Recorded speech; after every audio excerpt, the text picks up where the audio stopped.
let's get started on our very first segment, which is on promoting psychological first aid for mental wellness by our first speaker, Mr. Anil Singh. Mr. Anil is a highly experienced educator and trainer in the areas of counseling, psychology, and sociology. He has had over a decade of experience as an associate lecturer, coach, and trainer at various government and private institutions. Let's welcome Mr. Anil to share with us more about what is psychological first aid and its relevancy to supporting mental wellness at work. Mr. Anil, please. Right. Thank you, Carmen, for that introduction. And, firstly, to thank Aventis Learning Group for organizing this very timely learning festival. And it's wonderful to see that there are about, 200 odd individuals of you, 200 over, in on a Friday afternoon, giving some time to pick up some practical tips, hopefully, on mental health and mental wellness. Right. So I think you probably will have a rewarding afternoon. There may be certain things that you have prior knowledge on. There are certain things that might challenge your personal beliefs and so on. I think overall, the aim of today's learning festival primarily is, of course, to promote the topic on mental health and mental wellness, but more so for you to also reflect on what are some changes that you need to make in your personal and professional life. Right. I'm quite happy to be the first speaker here, so at least I can lay some grounds, and then I think my esteemed colleagues will go into more niche areas and to share that with you. Psychological first aid, or PFA, in short, this is not something new. I think the Singapore Red Cross rolled out their program sometime in about 2015, 2016. But Red Cross being Red Cross, they are more disaster oriented. Right? I mean, we can understand. So even in other countries, if you look at psychological first aid, a lot of people liken psychological first aid to a response to disasters. Understandably so, But if you look at Singapore, well, I think it's a good thing. We don't have natural disasters. We had some disasters. Some of you would know Hotel New World and all that. But I think our biggest disaster is man-made. It's probably the haze. So we don't have a lot of natural disasters we don't have natural disasters to deal with. Other countries, they do. If you look at Japan with frequent earthquakes and so on. So PFA seems to be focused on that. However, I think my main argument today is I don't want to think that PFA is something special. Right? Just like empathy, some of you understand the word empathy and sympathy. In Singapore, there seems to be a professionalization of empathy, like, oh, you need to be a counselor, you need to be a social worker, you need to be a psychologist, and then you can empathize. I think kids can empathize too, but how are they taught about empathy skills, character building and so on? And then as you move on to adult, you think that if you mature, you would have empathy. I don't think it happens that way. But similarly, for psychological first aid, we have to contrast this with physical first aid, or what we call standard first aid, SFA. Standard first aid primarily looks at physical health. Right? So when you talk about physical health matters, and it's widely known, and a lot of people are trained in first aid. Right? Now, having said that, personally, I've been trained in first aid too, because it was a job requirement previously when I was working in the offender rehabilitation sector. Now, I do know of individuals who are trained in physical first aid or standard first aid and still express reservations if they see someone on the ground who has fainted and to do CPR and all that. Right? And most people might have certain common worries like, oh, what if I administer it wrongly? Now, the same can be said for PFA, right? So if you are a bit worried to address someone who is in distress, Why is this so? Is it because we are worried that we say the wrong things? Sometimes we think that it's okay to say, hey, I understand, but what does the other person who's in distress feel? My dad, a former police officer, investigator of 24 years, we had a conversation recently and he told me this. We were just talking about first aid and mental first aid and so on. And he says, during my time in the police force, I always tell my junior investigators, if you encounter a rape victim, never ever tell her that you understand what she's going through. That's a total turn off, and it's unintentional in that sense. I started off with these things because these are very practical scenarios that we may encounter. I'm going to share with a couple of scenarios here, and these are just general scenarios, right? Reference to any organizations or names are not meant to affect anything. So let's say you have an individual who has to go for a quarantine, right? These days, we can rejoice. I think no more quarantine, but back then, it was quite a regular occurrence and thing. So if you have to go for quarantine, and that means you have to be away from your home, and let's say you have kids, and your kids are crying and freaking out because you're going to be away for a long time. Okay, no choice, you have to go, right? Because you've got to protect them. Now, say the authorities come and get you to ferry you to the hospital or the hotel and so on, and you are distressed. You get into the vehicle, you sit down, and the person who's escorting you is minding his own business, doing his own work, probably tired from all the operations. The vehicle is going on the expressway. What if that person opens a door and jump out because the person is distressed? Possible, can happen, sure, it can happen. What should that staff do when he or she is in a vehicle with a distressed person? Of course, talk. But talk what, right? You might think. How to sustain a conversation. These days, I'm a little bit worried. Everybody is on social media and all that. I don't know whether they can sustain a 20 minutes conversation with a stranger when you are doing PFA, because PFA require you to talk. You can't tell the person, hey, come, let's do PFA. You take out your phone, I take out my phone. We text, okay? It doesn't make sense. You have to converse. And I get a little bit worried if conversational skills are not naturally flowing in that sense. Right? Now, that's one. Another scenario could be an employee who comes to work after having a really bad weekend because of family matters or something to do with their kid. Right? And the person actually shared, for example, sorry, I'm late for the meeting. Was caught in a traffic jam, had to send my kid to school, reach school. The kid was not feeling too well. And yeah, so I was held up. I'm sorry, everyone. Okay, yeah, glad that you made it here. We're all waiting for you. And let's start the meeting. Some bosses are like that.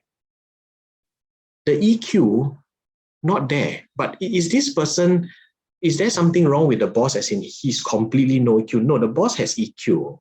But just that at that moment, the switch is not possible, right? The cognitive switch is not possible. There is no time to stop to think that, okay, my staff has just arrived. He or she is in a little bit of distress and has put in the effort to make it to the meeting. I could spend 30 seconds to have a little brief exchange. Is your child okay? Yeah, do you need 2 minutes? We can wait for you. Maybe you get a drink and then we come in. What is 2 minutes? No. We're waiting for you, the meeting, and these are more important, right? We understand because it's about KPIs, it's about productivity and so on. Now, those two scenarios are illustrative of the kind of environment that we may find ourselves in, because a lot of people are fixated on other seemingly more important issues, not realizing that mental health and your ability to function cognitively, emotionally, and behaviorally is the bedrock, right? It's the bedrock for productivity. But no, these are things that are not tangible. You can't hold them, right? That's one. I will share with you some other reasons why PFA and mental wellness and mental health has come to the forefront only now, right? For starters, PFA aims to provide you with basic knowledge and skills to help adults who are affected by the crisis in life. This does not have to be natural disasters, right? It could be a personal crisis, it could be a workplace issue, anything, right? It could even be, recently there was a news of a lady who was distressed because she lost a child after waiting 2 hours in the hospital and was bleeding, right? At that point in time, you scan, and you say your baby don't have any heartbeat. My question to the hospital is, was there PFA that was administered immediately to the lady and the husband if he had come along later? I really don't know. It's a question mark. Right? Now, of course, to do PFA, you need to have some basic knowledge and skills. If you're not competent, then how are you going to address this, right? As the joke goes, it's just a joke, so don't get triggered. Like, if you want to counsel somebody, you need to ensure you have the knowledge and skills and also the calmness, right? If not, you're going to get counsel instead, as some of us joke about it. Right? Various types of crisis, as I shared, I think by applying PFA skills, we can establish a level of calm, emotional support for individuals who may need them in that short space. So I'm going to share with you a little bit more on the background. Next slide, please. Right. So why is PFA important? I think we need to understand the impetus for having people to pick up these very basic skills. Right? And I don't even think PFA, I don't like to use this cliche word, soft skill. It is in no way soft. Right? There's no soft skill. Now the government rhetoric is no more soft skill. Now it's hard skills. I also don't think PFA is a hard skill. I think PFA is a useful survival skill that you can use to help someone, right, in a very practical manner. And these are things that you can't actually buy. Right? You can't go to the shop and say, hey, hi, I need a little bit of PFA. One hour, how much? You can't do that, right? I think PFA is important because today there's an increase in work-related stress. There's job fatigue. Incidentally, a UK report in 2021 said that Singapore is the most fatigued country because, we are working a lot. I think our counterparts in Japan, in Korea are also working a lot. The main issue is what we do after work. A lot of people spend time doing this and that and the other on the internet and so on, and they spend very little time sleeping. So as such, their physical health takes a toll and there's no respite from the work stress. So mentally, they are also affected and they can get into a state of burnout. Essentially, it's a situation where you're both physically and mentally, off, I would say. The second point is something that I'm very concerned with. Today, if you are busy, you've got a lot of things to do, there's a lot on your plates, you're up for the next promotion, you're in 1 hour before normal time, you're having your lunch at your desk, you steady. Wow, this person, you see, doing a lot of things, juggling a lot of things. You wear your burnout on your sleeve like a badge of honor. For what? Really, for what? The normalization of distress is such that today, if people are distressed, it's normal. It's normal because everybody else is in distress. So that's normal to have a lot of stress. I don't think that it should be made normal. It's okay to have some stress, but distress simply means too much stress. And I don't know whether that's a good thing to be normalizing. Okay. Earlier, Carmen mentioned about COVID-19. Of course, this is the main trigger. Although I find it a bit sad that mental health is only something that has arisen because of COVID-19. For the longest time, we didn't have mental health before COVID-19. We had, but nobody addressed it in a way that is thorough, right? Government comes out and says something, we all move, we all run. And that's how it is here. There's also a lack of help seeking behavior for various possible consequences of the action. I probably think that if you do a study, or if IMH does a study, for instance, people typically don't want to seek help because of the perceived repercussions that they may have on their job, maybe being ostracized by team members and so on. Right? So they say, better don't speak out and so on. Right? But then if you have a sore throat and flu, immediately, you will say out, and it's okay because you are physically unwell. But if you are mentally unwell, we don't quite know how to make any sense of that. Very little workplace culture that focuses on mental wellness. So I think that needs to be built. If you can't do it top down, then maybe it should be bottom up. Bottom up means it should start with individuals. And one way is to equip yourself with basic PFA skills, because you never know when someone around you really needs some PFA from you. Right? And it can be anybody that can render. Right? I would feel safer if I'm around and I know people have PFA skills. So if something happens to somebody, or maybe my mom or my dad and so on, there would be some other people out there to help. Overall, there's a greater awareness, as we shared. Next slide, please. You could see some data here. I think this was a survey done 3 years ago, probably slightly outdated. Maybe if they do it, I wouldn't be surprised that the data is quite similar. Working Singaporeans or people working here say that they are stressed. Now, of course, that's very subjective. Quantitative data only gives you the surface. You got to look beneath and try to understand why they're stressed. I would say that report is there. We are the most fatigued country. Job burnout seems to be very common among people, right? Because we're all quite focused on the productivity bandwagon, how to do more with less.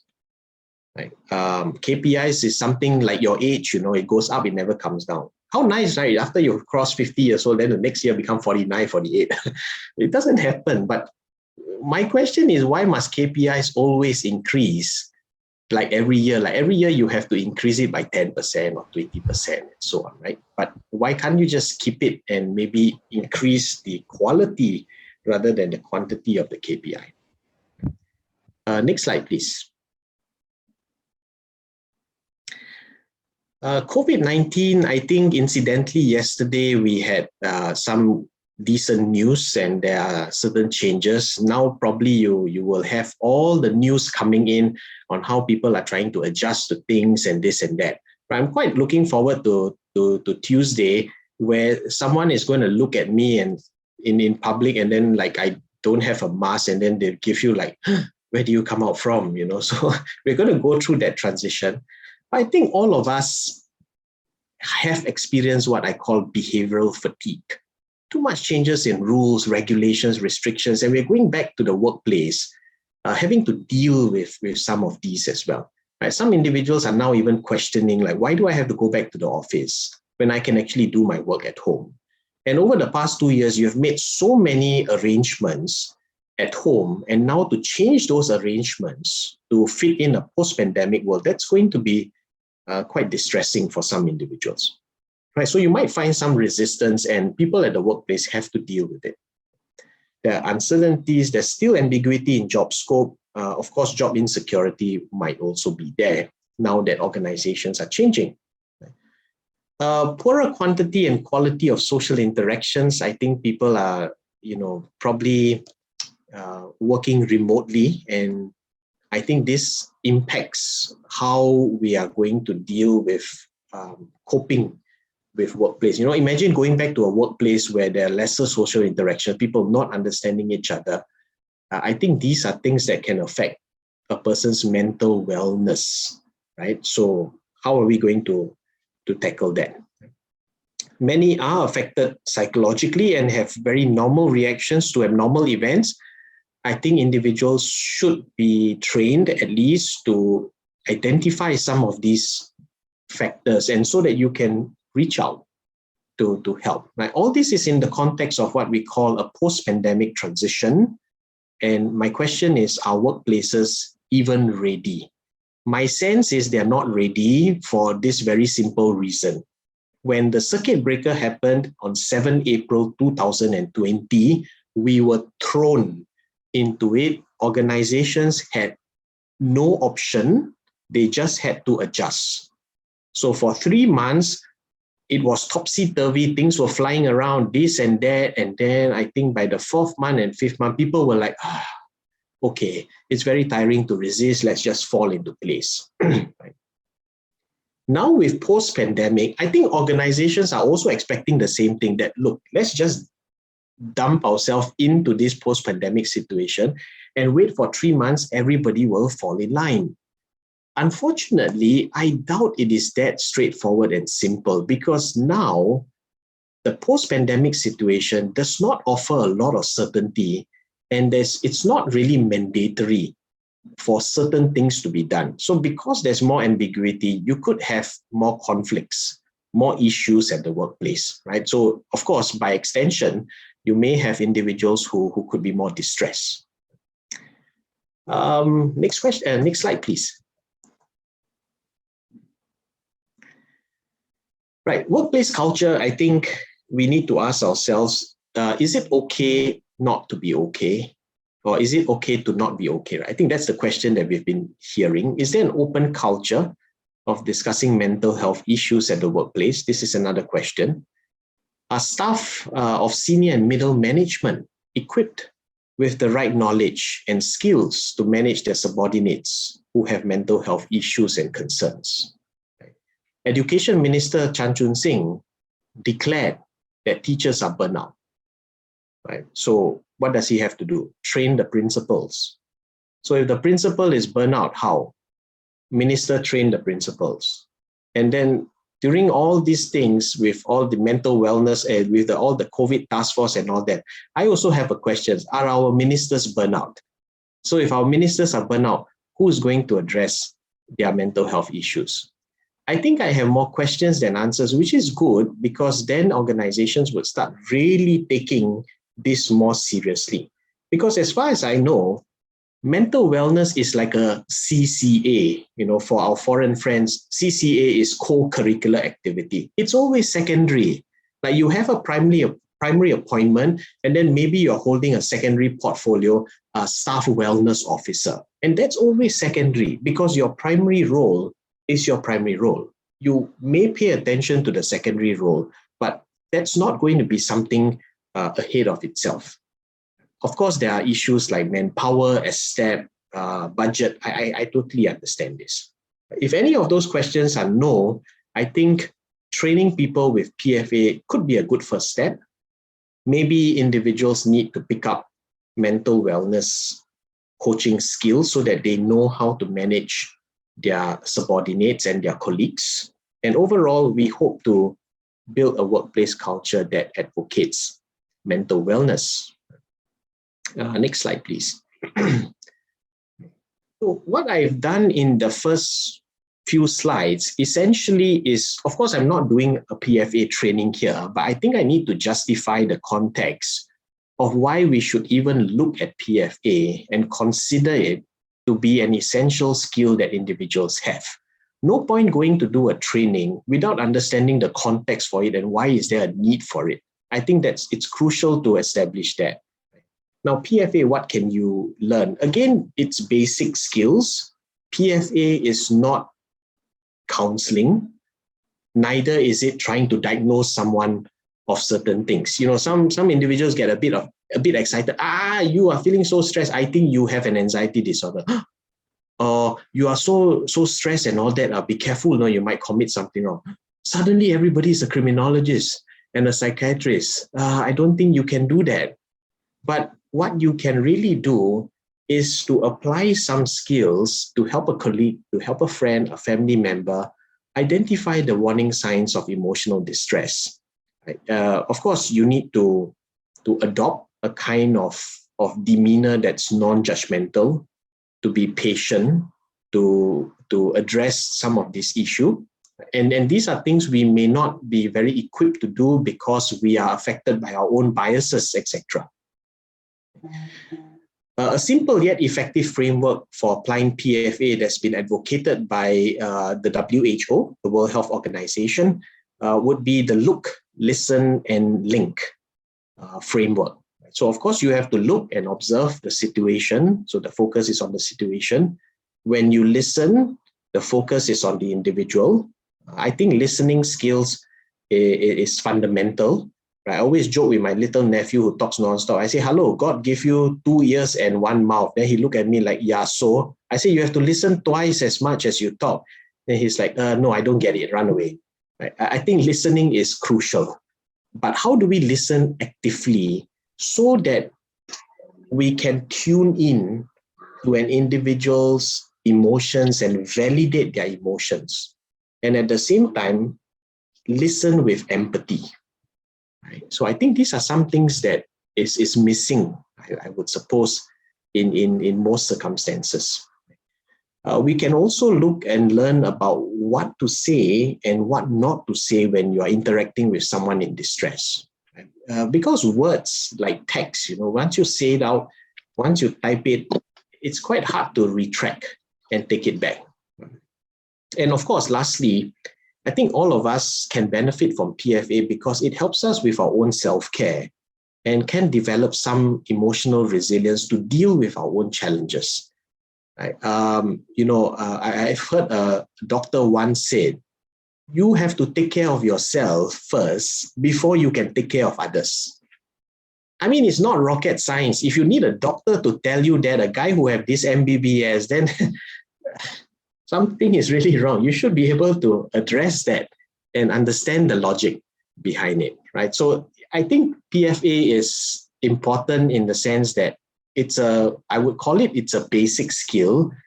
And it's also a very necessary skill to have if you're going to join an organization. If I'm an employer or I'm from HR and I'm interviewing people and I see someone who has PFA skills, I'll be quite happy, that I'm going to have a staff who understands the fundamentals of PFA, because then I can also lean on the staff a little bit and know that this staff could be there for his or her colleagues when needed.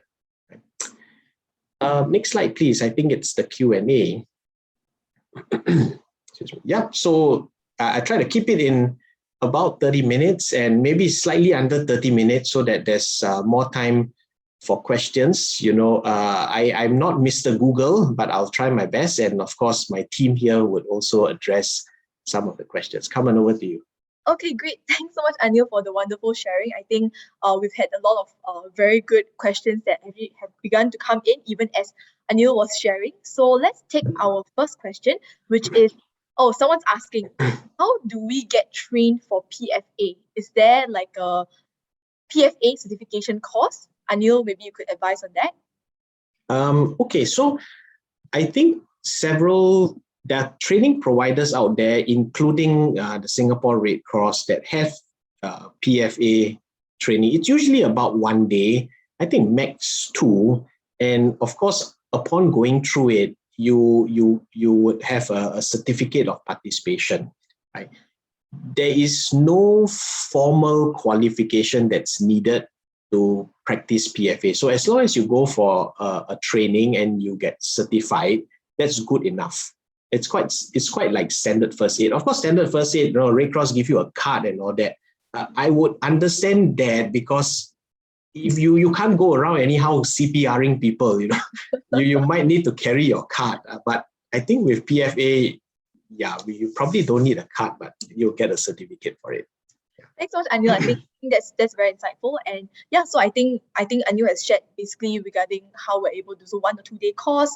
Anil also does have this PFA course with us at Aventis, so feel free to check it out and let us know if any questions regarding that. I think we have time for another question. Let's take another question. Okay. The question is it a mandatory practice that a company should employ a qualified PFA, personnel, in this case, for their company? This is a good question, which, I would answer practically. It is never mandatory at this juncture. It's probably a good to have skill, but more than good to have, I think it's a practical skill that over in the long run, we would want all employees to have. So, for example, things like conflict resolution skills, being able to work in multicultural settings, having PFA skills, these are all side skills that an individual should have because he or she may be able to deal with workplace scenarios. So while it's not mandatory, I would like if HR, for example, human resource department, when they do their competency-based interviewing, have scenarios that test the interviewees, for example, on scenarios that may involve dealing with a client who is distressed or a colleague with distress, and then hear what the potential interviewee has, to offer in terms of addressing the issue. So I would say it's not a mandatory practice at this point. I doubt it will be a mandatory practice for all organizations, but just like standard first aid. So illustratively, if you are handling food, you need to have the food handling services. Not services, the food handling certification that you go to IT and then you do 2-3 days course. You are a certified food handler, food and safety hygiene thing. Right? I think you need that. Right? And if you are working at a swimming pool, you are a lifeguard, you need PFA, you need standard first aid skills. Now, I would think that if you are working in a voluntary welfare organization, you're working in hospitals, you're working in an elder care facility, then maybe that should be mandatory. Because it's not just your clients. You could have family members and children who come in who may be distressed after visiting their loved ones. And yeah, I think in the long run, some of these agencies need to have. But of course, my ideal situation is that everybody should have, just in case one day your boss cry and then you can go and give your boss PFA also. Sorry, I just want. Okay, thanks so much, Anil. I think I guess everyone has been hearing what Anil has shared and they're giving responses as well. Okay, I think we do have time. I think it's great actually. Anil has shared very many thoughts on that as well. We can take a final question that has come in because there's too many that has come in. What's the difference between coaching skills versus PFA? Another great question. Here at Aventislearning Group, we have PFA, and then we also have another 2-day course where we equip learners with mental wellness coaching. Right? So in mental wellness coaching, which is a lot more advanced and deeper, I think PFA would be very basic skills to identify someone in distress and to calm them down, to understand, listen to them, and maybe link them to some other follow-up, resources that they may have. Coaching is different because here there are certain skills that a coach need to have, and upon having those skills, need to couple it together with mental health and mental wellness knowledge. So you are coaching, but then you are also equipped with the knowledge on mental health and mental wellness to help an employee, for instance, to understand their emotions and their thoughts better so that they could manage workplace issues, in a way that could help them. Because oftentimes when someone has a problem at the workplace, we tend to focus on the workplace issues, right? The work issues. But then I think it also involves the emotions and the thoughts of the employees that needs to be addressed too. So a coach is more privileged in the sense that they can work with the employee one-to-one and have a bit more of a better relationship in talking to them about mental wellness and so on. So you're not a counselor, but you're more of a coach, which is useful because most people, upon going through some training, can do it. Yeah. So I would say that PFA is basic. Coaching is something at a different level where you have to use PFA skills to be a coach. Thanks so much, Anil. I think that definitely addresses the question regarding what's the difference between coaching skills and PFA. I guess similar in some ways, course, there are definitely clear differences between both of them as well. Okay, great. I think that is all the time we have for the Q&A sessions, Q&A segment. For the other questions that have not been addressed, once again, not to worry, they will be addressed through our social media platform. So please keep the questions coming, and we will get back to you on that in a few days. Okay, thank you so much, Anil, for your sharing. And All now, right. Yeah, thank you. thank you, Anil.